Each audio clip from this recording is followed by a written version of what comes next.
I am proof that hard work, undying faith, and a solid support system, dreams do come true. I like to say I was born with a ball in my hands.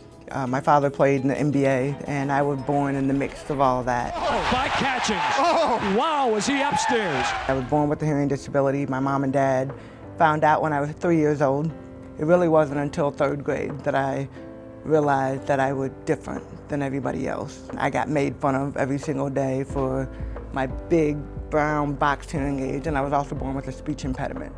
It was different growing up, but that's really where sports came. So my dad was our coach. My sister and I were on an all-boys team.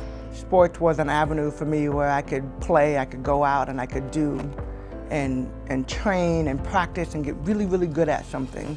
7th grade was when I made the first goal that I wanted to play in the NBA. The WNBA wasn't around. In the mix of all that, my mom and dad started having problems in their marriage and ended up getting divorced. That was kind of my aha moment in a lot of different ways. It was the first time having to live without my sister, who, because of my speech impediment and because of my hearing disability, had become my crutch. So I had to learn how to have my own voice. I had to learn how to make my own friends and just become my own person. I remember going to school every single day, getting made fun of.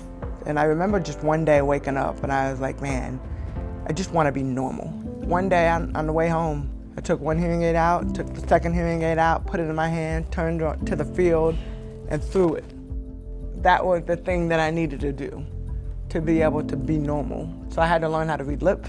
I sat in the front row of every single one of my classes, literally went from 2nd grade all the way until my freshman year in college without wearing my hearing aids. When I got to the University of Tennessee, for those that know, Pat Summitt she was very intentional in how she was a part of each one of our lives. Pat came up and she was like, hey, Catch, I wanna talk to you. She said, I really feel like it's time for you to get back into not only wearing your hearing aids, but we're gonna get you back into speech therapy. And it was at that point, in that moment, I was like, okay, here we go.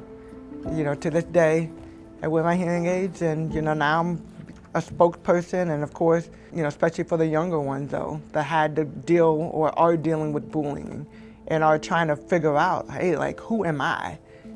Now I'm an example for them. While I lost my hearing, I gained other things. Just having that sixth sense. You know, I always say now it was my superpower. Catchings the steal. Blocked by Catchings. Catchings is everywhere. It's been a blessing to be able to do all that I've been able to do. From that 7th grade little girl to go 4 years in college, get to the WNBA, 15 years playing, 4 Olympic gold medals, being inducted into the Women's Basketball Hall of Fame, being inducted into the Naismith Basketball Hall of Fame, being able to have these opportunities and being able to be an example, have the foundation, impact people's lives, have a voice, it's just been a blessing. My purpose on this earth is really to impact as many people as I can, and that's what I hope to do.